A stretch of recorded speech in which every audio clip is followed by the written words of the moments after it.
Siyempre, close sa heart ng partner ko rito. As Definitely. usual, sabi niya, dapat maglalaro. Ako, hindi, ewan ko ba't nag-retire talaga. Hindi ko maintindihan bakit. It's about time. But I was getting too old for the game. This is interesting because some of these people you used to play with, as we take a look at the Tide Wide squad, this is serious business Oh, for yes, them. this is. You know, women's volleyball here at the Star Olympics has always been pretty much serious game, Sal. Bakit? Bakit?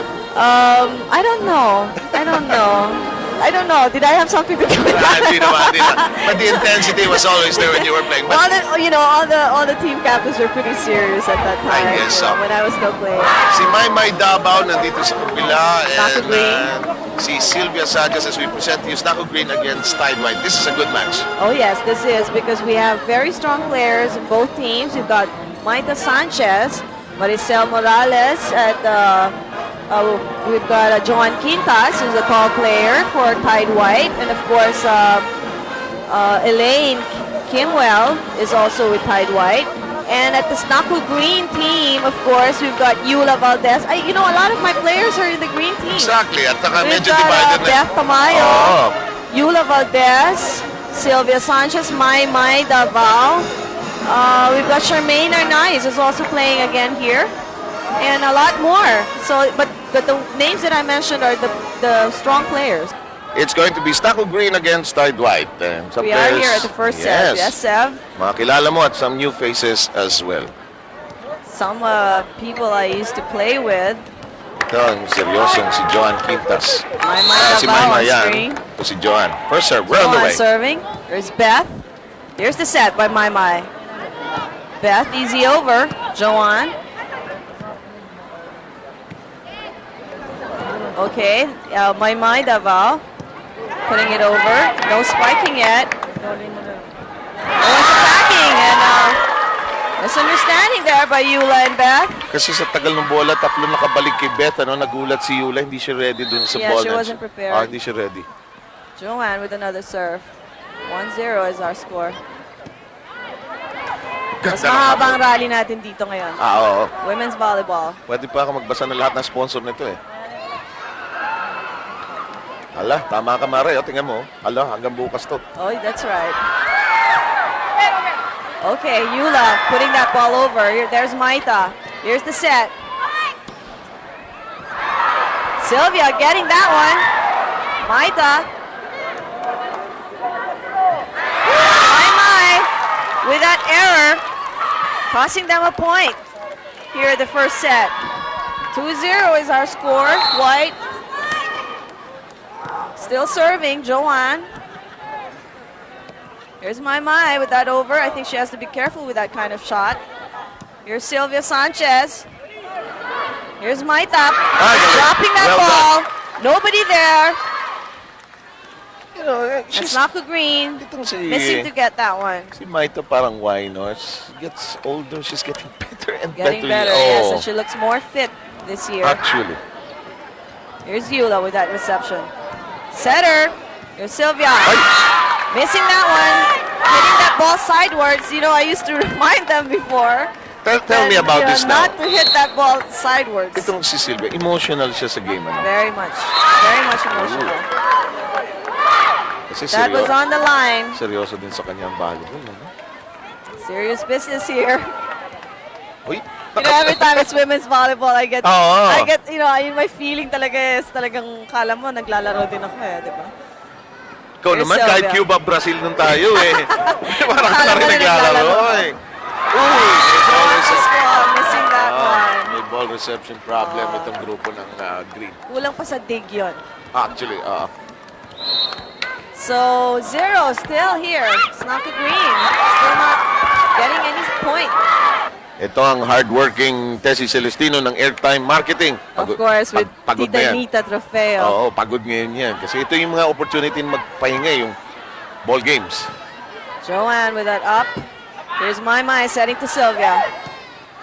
There's Samantha Lopez of White. Easy over. Ilona. Nagkakagulo sila ngayon. Okay, Joanne. Good save! Oh, labas lang, labas Called lang. out.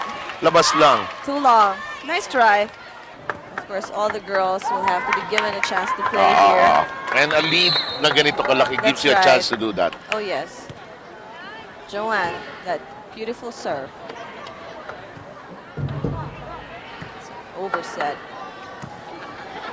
Joanne with that reception. Here's Alana Jean putting up that ball. Maita just easily puts that one over. Eula with that reception. Here's Sylvia trying once again. Here's the set to Maita. Good attack. Not strong enough. Let's try another one. Eula. Maita easily puts that over. Sige, hanggang bukas to. Here's Alana Jean. Here's the set. Let's try Jackie. Ay, sayang. She steps on the line. But they don't... She stepped on the line. Yes, she did. Akala ko di tatawagan. Masyadong obvious eh. Yes. Nandun na yung paa niya sa kabila. Ayan, oh. Let's watch that. See, Yun. right there. So the point Yun. goes to Green, and they need it badly here in the first set. The score is 22-8. Okay. There's Joanne's misunderstanding now, Sylvia and Maymay. Oh, huwag kayo mag-away, mga iha. Hindi, huwag kaibigan na talaga yan. Okay. Ikaw kasi nung naglalaro ka, cool ka pag ganyan. Pero nahalata ako pagka gusto mong i-perk up yung team mo eh. Sa timeout mo sinisigawan. Samantala, spate of errors hurting the Snacko Green squad. 24-8, set point for Tidewide. The setter serving Tide White. All they need is one more point to wrap up this first set. Bukas lang. That's malakas. Too strong from Maita. Si Maita, no? Is a very strong woman. Yung, as a woman, is. hindi siya fragile, hindi siya, ano. Pero nami-maintain niya yung pagka-ladylike niya, no? Parang nga lang sinasabi natin si Leila Barros. Diba? Oh. That's why, you know, she has a lot of fans because she's still feminine even if she plays volleyball. And she's a very good player. So she's very well known here in the Philippines. Joanne Pascual not getting that ball, so wrapping up the first set here to Tide White. The score is 25-9. As we see the girls cheering here, happy to get that set. Lactum 100% Nourished Kiddie Olympics. Kids just want to have 100% fun, opportunities to be themselves and enjoy their childhood. Now with natural inulin fiber. Keeps the digestive system healthy so that nutrients are absorbed more easily, leading to 100% nourishment. The first Lactum 100% Nourished Kiddie Olympics allowed the kids of the Star Olympians to have their own version of the annual sports bonanza and a whole day of 100% fun. With mommy and daddy cheering them on, the games made for a perfect family day. Lactum has just presented Active 100% Nourished Kids. Lactum, now with natural inulin fiber, helps 100% nourishment be 100% absorbed. Talk and Text Star Watch. She burst into the limelight as Nora Honor's cute angelic daughter. In time, we saw her in movies that had her charming us with her antics and witty one-liners. But the child star is now a lady, and in the Star Olympics, she's an active participant, running on the tracks and joining the thrills of the fun games.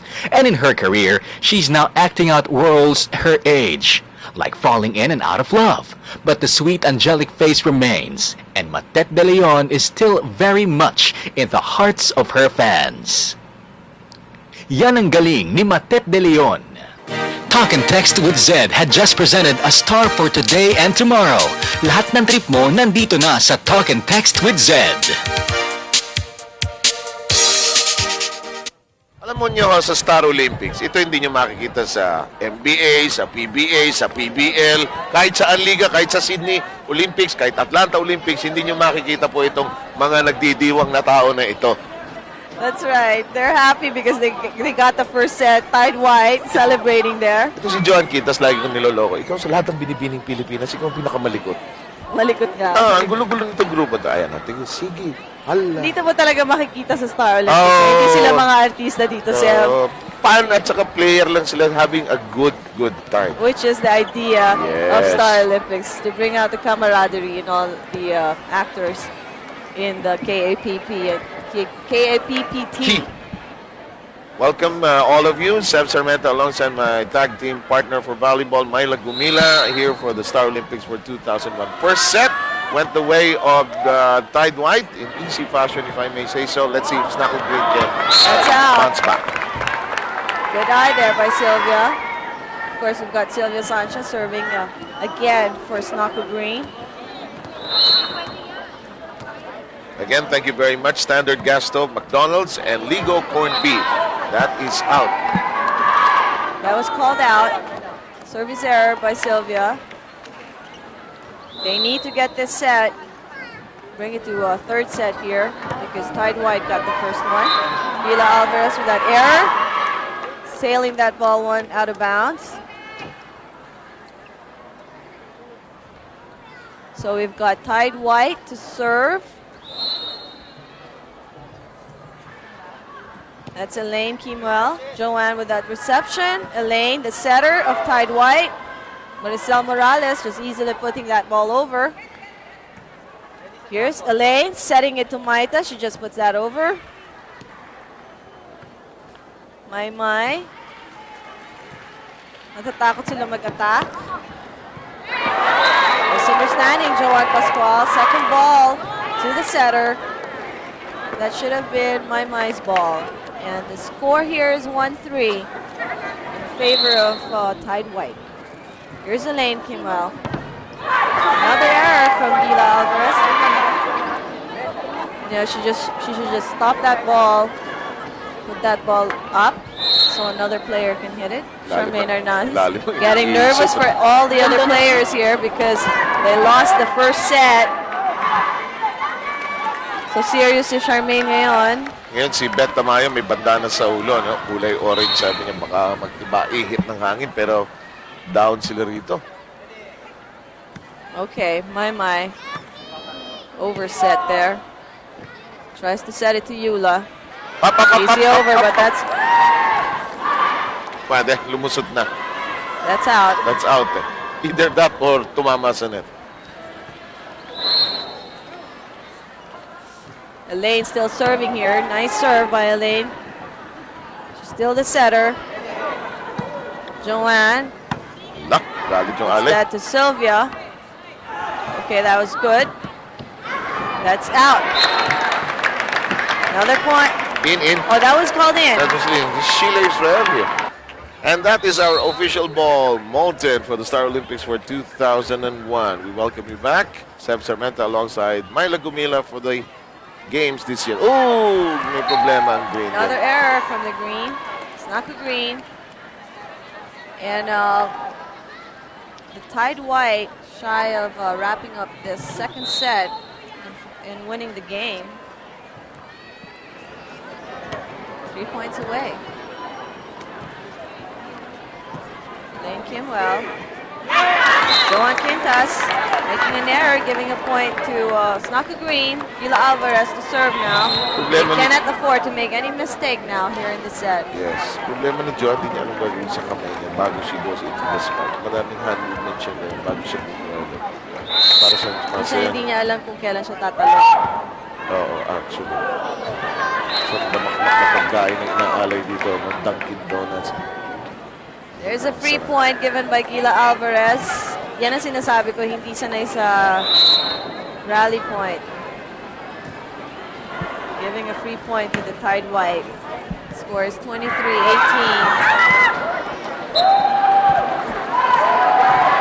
Okay, Set point na, match point pa nga. that's right. Match point. Tide White.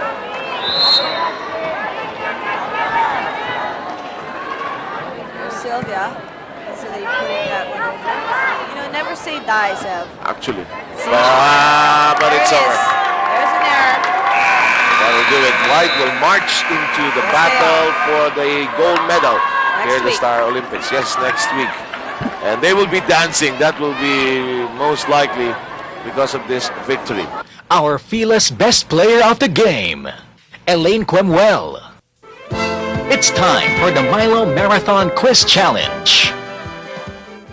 The Philippine Marathon record of 2 hours, 24 minutes, and 52 seconds was set in 1994 by which Milo Marathon champion? A. Herman Suizo, B. Roy Vence, or C. Wilfredo Ballester? The answer when we return.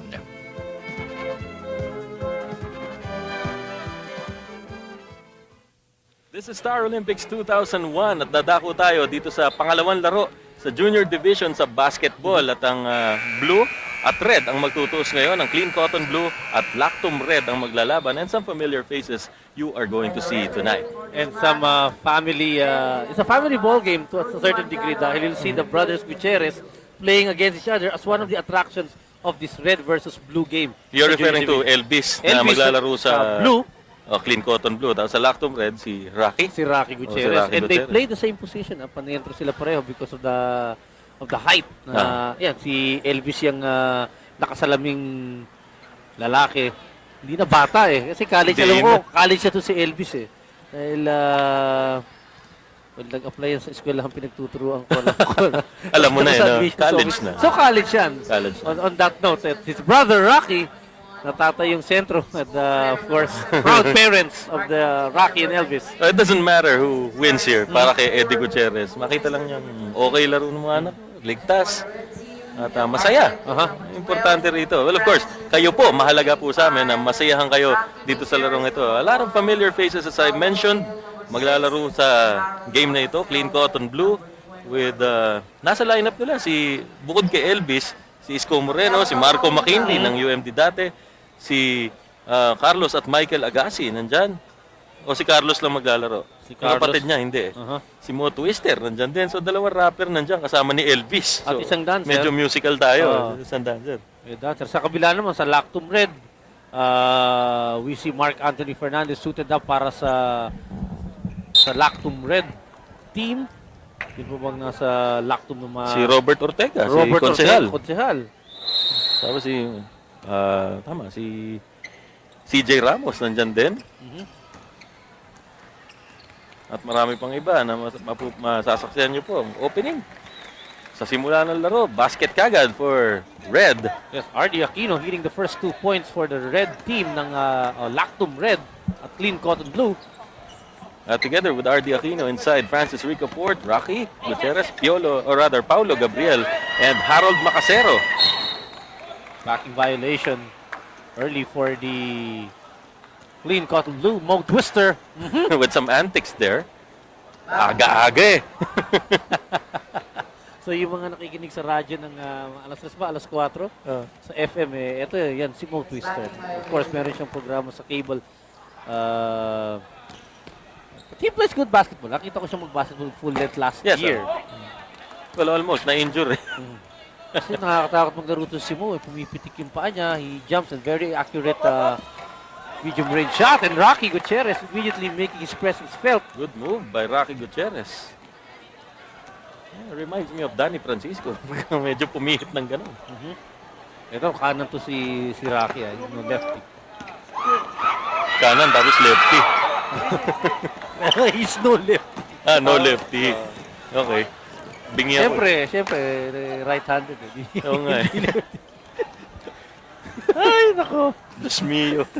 Umpisa pa lang yan, mga kaibigan. Of course, we're playing this under the current amateur rules sa FIBA, o Basketball Federation, yung International Basketball Federation. 4 10-minute quarters are going to be played 1 timeout per quarter. Tapos ang foul limit, ganun pa rin, 5 fouls. Sa team fouls, on the 5th foul, penalty. Ano ba mga intricacies niyan? Yung, of course, yung shot clock is the biggest one. 24 seconds na lang ngayon. Dati 30. And in the backcourt, 8 seconds. 8 seconds lang para maitawid mo yung bola. Dati, 10. At sa laro ni Lolo, 10. Hanggang ngayon, yung laro ni Lolo, 10 pa rin. Okay. A couple of attempts there for Lactum Reds. RD Aquino, hindi pumasok. Counter fast break sa kabila. A missed shot. Lakas ng tilian sa likod ko. Oo, buong-buo pa rin yung fans club dito sa likod natin. Dalawang konsehal nga pala naglalaro ngayon sa Maynila. Si Isko Moreno yung isa. And Robert Ortega will play later. That's gonna be a foul on Mo Twister. Dalawa na, di ba? Dalawa na. Pintas. Quintas. Dito hikaw. Artista Ano talaga. ba yan? Buti hindi sila nagtatanggal ng makeup. Kasi hindi nagtatanggal ng damit ka. Sa volleyball yun dito. Sa volleyball. Mintis yung tira ni Robert Ortega mula sa outside, but the red team gets it back. Lactum Red. Si Rocky Gutierrez underneath. Everybody is fouled by Brother Elvis yata. Yung advantage niya kay Elvis na mas mobile itong si Rocky. Up na 10-3 yung score natin. 2 minutes and 41 remaining sa first period. Stretch to 8 ang lamang nitong Lactum Red over Clean Cotton Blue. Santino's pass to Gutierrez, almost stolen. Gutierrez recovers. Pinasa dito sa gilid kay number 3, B-Boy Ramirez. And a near steal and a steal completed by player number 23 ng Lactum Red, Harold Macasero. Pero mintis na pagkakataon. Humihingi ng bola doon sa ilalim pero na-steal. And the layup for Lactum Red, not quite for Robert Ortega. Sayang. Was good hustle though. Tapik ni Robert na naman. And he gets it back. Oh, Pero sa kabila, his pass two-way ahead. And a basket scored anyway by number 85. 85 nga ba? 83. oh si Francis Oh, Ricafort. Francis Ricafort. Ano daw? Hindi ka galit doon. Sabi ni Lito Calzado. That's gonna be a foul. Kinukutsan ako ni Mo. Pleading. Na magsabi tayo ng maganda sa kanya. Ibang angulo ng paa mo niyan pag tumatakbo ka. And you have to, di ba sa basketball, magpapalit-palit ka ng direksyon mag-shift-shift ka Iba design talaga ng basketball shoe dapat Actually, sinusuot yan pagka may diferensya yung paa mo, hindi mo kaya yung bigat ng basketball shoes. Alam ko sa atin, si Matt Macalintal, ganyan lagi sa paros. Kasi may tama sa paa, so masyadong mabigat yung regular basketball shoes. Hindi rin niya makakaya ka. Hindi makakaya. Pero ito, mukhang wala naman diferensya. At least na wala tayong report dyan. Pero ako natatakot sa mga nakalokat na yun. Na hindi alam mo nang hindi naka Hindi anklet, oo. hindi suportado, hindi naka-tape.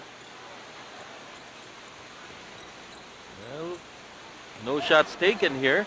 There's Rocky scoring.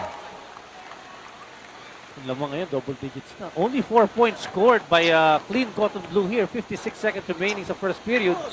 Woo, yes!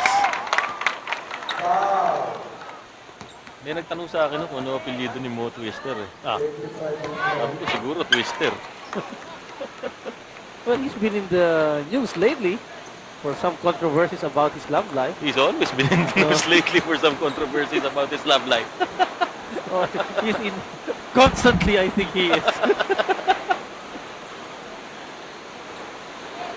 And the red team, not too good at moving that ball around. Walang makitang opening, but there's a good opportunity there. Scored by number 85, Francis Ricafort. Hindi malaki yung, may height advantage na naman sila. Nung lumabas si Rocky, they introduced number 5, Ryan Galvez, who's not so short. Palakas. Score is 17-8. Basta nakikita natin, partner, yung blue parang kulang sa materyales uli. Diba? Pero meron naman hindi lang ma-exploit. No? May advantage lang talaga sa height itong red team. Kita mo, nadala na sa loob. Pag naman sa si Elvis Gutierrez, parang hirap po silang kumuha ng puntos mula sa loob. Well, 2 seconds left. Does Mo? No! No, Mo! I don't think so. Well, the first quarter ends the score 17-8 in favor of Lactum Red. Now, let's answer our Milo Marathon Quiz Challenge. Which Milo Marathon champion set the Philippine Marathon record of 2 hours, 24 minutes, and 52 seconds was set in 1994? The answer, B. Roy Vence. This piece of sports history was brought to you by Milo, celebrating 25 years of the Milo Marathon, the country's premier running event. Talk and Text Star Watch. In the last year's powerful drama Death Row, a bright new star stood his ground against some of the most illustrious veterans of Philippine cinema. Kogi Domingo impressed audiences and critics alike with his sensitive portrayal of a young convict fighting to survive in a lion's den. In that same year, Kogi also shone brightly as a new Star Olympian. He is proof that Philippine show business and the Star Olympics will never run out of stars. Yan ang galing ni Kogi Domingo. Talk and Text with Zed had just presented a star for today and tomorrow. Lahat ng trip mo nandito na sa Talk and Text with Zed. We're just starting the second quarter of this game between Clean Cotton Blue and Lactum Red, and there's going to be a rejump. Very eager to play in the second period. It goes to Blue. Running shot by Isko Moreno. It doesn't go in, but he gets the foul. Yung sa... Hindi yun eh. Delikado. Delikado eh. You know, between 4,000 peso low-cut shoe and 100 peso basketball shoe. Doon ako sa basketball shoe ko, ilalaro ko lang dito. Diba? Ano ko, pero mukhang bigay naman sa kanila kasi isa tatak ng mga sapatos nila. Oo nga. Diba? Hanap ka na ng basketball shoe na murang-mura. Basketball shoe talaga. Oo, kaysa yung mahal nga yung sapatos mo, i-disgrasya mo naman. Mas mapapamahal ka nun. Mas mahal magpa-brace ng paa. And we're not looking for examples here. Hindi kami naghahanap na may ma-injure na ganyan. Hindi naman. Sinasabi lang namin na yung danger nandyan pagka ang sapatos mo hindi yung pang-basketball talaga. And only for those who don't know better, who know no better, di ba? Mahirap na eh. Hindi naman nire-research ng lahat ng tao yan eh. Mo Twister getting inside. Wild on the shot. Si Elvis, follow up. Behin pa rin. Yun yung napapansin ko rin eh. When you're talking about mga 13-14 minutes na titira, tapos mga 20 lamang. Iba eh. Actually, pang mga Pinoy kasi yung ganyang klase ng sistema. No? Culturally, yung thinking mo, kailangan mo matapos eh. May hangganan yan. Kaya hindi sa ating popular yung football. Oo, totoo. 45 minutes, wala score. Buong laro, walang score. Oo. Kaya mahilig tayo mag-set ng short-term goals lang, hindi long-term. Short-term goals. Bakit? Short. Diba, awa sa short stop by score. Ayun, galing. Ayun, di ba? Ayan si PJ uli. Oh. Nako! 4 minutes 40 seconds, balik sa oras. At sa score, 17-12 pa rin. Macasero moving in. His pass to Aquino, masyadong malayo. At Swerte lang sila dahil natapik ng Blue. Pero 6 seconds na sa shot clock nila. So, matatapos na tayo sa kalagitnaan ng second quarter. 17-12 pa rin ang score natin. medyo bumagal nga naman, partner. Iba-iba dun sa kanina eh. Kanina 70 is yung game. Natamaan si Polo Rabales doon. Ni Robert Ortega. Here it is, natapik at mapupunta kay RD Aquino. A missed shot and Lactum Red does not get it. Mapupunta sa Clean Cotton Blue. Partner, sige. Pasalamatan natin yung ano. Sayan. Sige, thank you. Talk and Text. Carnation Calcium Plus, new Band-Aid brand protection line, isopropyl alcohol, antiseptic cream at plastic strips at Star Margarine garlic flavor. Harold Macasero for the layup dun sa kabila. Yep, yung sinasabi ni Sev na ready to open his birthday gift. Pagka nakaka-leak out na ganun. Hindi na niya binigay kay Robert Ortega. Di na eh. Hindi na. Ito na naman. I like the energy of this guy. Si Harold. Ngayon binigay na niya kay Robert. 3-on-1. Nice fake. Konsehal fires and hits. Nice fake. No mistakes for him at all of a sudden umakyat sa 9 points ang lamang nitong Lactum Red. Alam mo, palayaw ni Robert sa bahay nila, bonito. Bonito. Di ba? Kasi sa mga kaklase niya, alam din yung bonito. Bonito.